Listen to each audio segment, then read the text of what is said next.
महाराष्ट्र राज्य माध्यमिक आणि उच्च माध्यमिक शिक्षण मंडळ आजपासून 10वीच्या परीक्षा घेते। सुमारे 16,15,000 विद्यार्थी या परीक्षेसाठी बसणार आहेत। तर फेब्रुवारी आणि मार्च मध्ये होणाऱ्या 10वीच्या परीक्षा महाराष्ट्र मंडळातर्फे पुणे, नागपूर, छत्रपती संभाजीनगर तसंच मुंबई, कोल्हापूर, अमरावती, नाशिक, लातूर आणि कोकण या 9 विभागीय मंडळांमध्ये घेत आहे।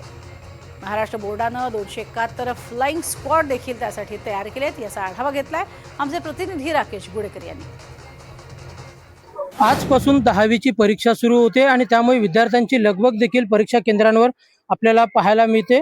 रत्नागिरी जिल्ह्यातही सर्वच शाळांवर म्हणजे केंद्रांवरती विद्यार्थ्यांची लगबग जी आहे ती सुरू आहे, कारण परीक्षा सुरू होण्याला काही अवधी बाकी आहे आणि त्यापूर्वी ही मुलं जी आहेत ती आपल्या अभ्यासात दंग देखील असलेली पाहायला मिळतात। आणि विशेष करून ग्रामीण भागामध्ये दळणवळणाची साधनं म्हणजे अनेकांना एसटी वरती अवलंबून राहावं लागतं आणि अशावेळी अनेक जण हे मिळेल त्या साधनाचा वापर करून परीक्षा केंद्रावर पोहोचण्याचा प्रयत्न करत असतात। असे हे आपल्या सोबत काही विद्यार्थी देखील आहेत। काय सांगशील, आज कुठला पेपर आहे आणि कशाने आलास तू आज परीक्षा केंद्रावर? आज मराठीचा पेपर आहे आणि आम्ही खासगी वाहनाने आलो। सगळ्यांनी एकत्र येण्यासाठी व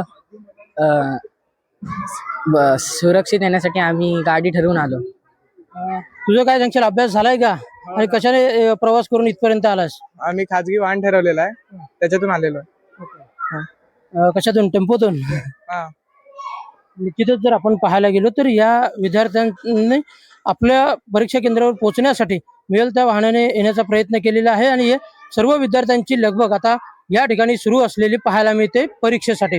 राकेश गुडेकर, NDTV मराठी, रत्नागिरी।